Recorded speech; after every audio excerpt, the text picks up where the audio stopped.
Hi అండి. Curry చూసారు కదా ఎలా అవుతుందో, బాయిల్ అవుతుందో. ఇది నాటుకోడి కూర.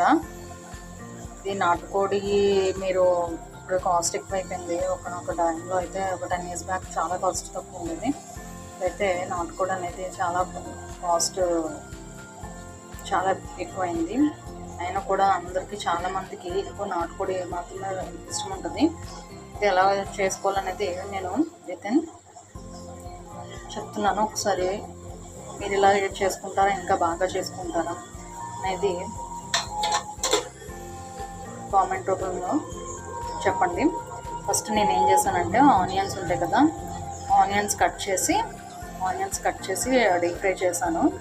ఆనియన్స్ అండ్ చిల్లీస్ ఉంటాయి కదా, పచ్చిమిర్చిలు, అవి కట్ చేసి డీప్ ఫ్రై చేసి దానిలో ఈ నాటుకోడి ముందే ఆయిల్, కారం, పసుపు, సాల్ట్ చేసి పట్టించేసి మ్యాష్ చేసాం అనమాట. చేసిన తర్వాత దాన్ని ఈ ఆనియన్స్ డీప్ ఫ్రై చేసి ఆయిల్లో డీప్ ఫ్రై చేసిన తర్వాత దీన్ని ఈ చికెన్ని ఇందులో వేసేసాము. వేసిన తర్వాత కొంచెం స్టవ్ పైన మగ్గించాలంటే లైట్ సిమ్లో పెట్టి, లో ఫ్లేమ్లో పెట్టి దాన్ని కుక్ చేసుకోవాలన్నమాట. మూత పెట్టేసి ఒక 2 minutes అలాగా ఉంచేయాలి. అప్పుడు కొంచెం కలర్ అది చేంజ్ అవుతుంది. కలర్ చేంజ్ అయిన తర్వాత మనకి అప్పుడు అందులో అల్లం వెల్లుల్లి పేస్ట్ ఉంటుంది కదా, జింజర్ గార్లిక్ పేస్ట్, అది వేసుకొని జింజర్ గార్లిక్ పేస్ట్ వేసుకొని, లేదంటే ఒక బిర్యానీ ఆకు జింజర్ గార్లిక్ పేస్ట్ వేసేసుకున్న తర్వాత కొంచెం పైన మూత పెట్టేసి ఒక 2 minutes మనకి లో ఫ్లేమ్లో పెట్టాలన్నమాట. లో ఫ్లేమ్లో పెట్టిన తర్వాత కొంచెం అది ముక్కు ఉంటుంది కదా మనకి, చికెన్ పీస్కి కొంచెం మెల్ట్ అవుతుంది. మెల్ట్ అయిన తర్వాత దాంట్లో వాటర్ మనకి ముక్క ఉడికేంత వరకు, అంటే ములిగేంత వరకు వాటర్ వేసుకోవాలన్నమాట.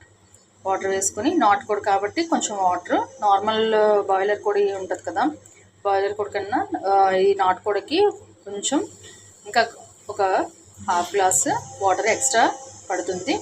దాన్ని అంటే బోన్స్ అవి గట్టిగా ఉంటాయి కదా నాటుకోడికి, సో అందుకని చెప్పేసి ఒక 1/2 glass, అంటే నార్మల్గా బాయిలర్ కోడి కన్నా కొంచెం ఒక 1/2 glass ఎక్స్ట్రా వేసుకుని బాయిల్ చేసుకుని, దానిపైన గరం మసాలా ఉంటుంది కదా, ధనియాల పొడి, గరం మసాలా, చికెన్ మసాలా ఉంటే చికెన్ మసాలా కూడా వేసుకొని ఒకసారి మూత తీసేసి ఒకసారి కలిపేసిన తర్వాత మనం ఒకసారి అంతా కూడా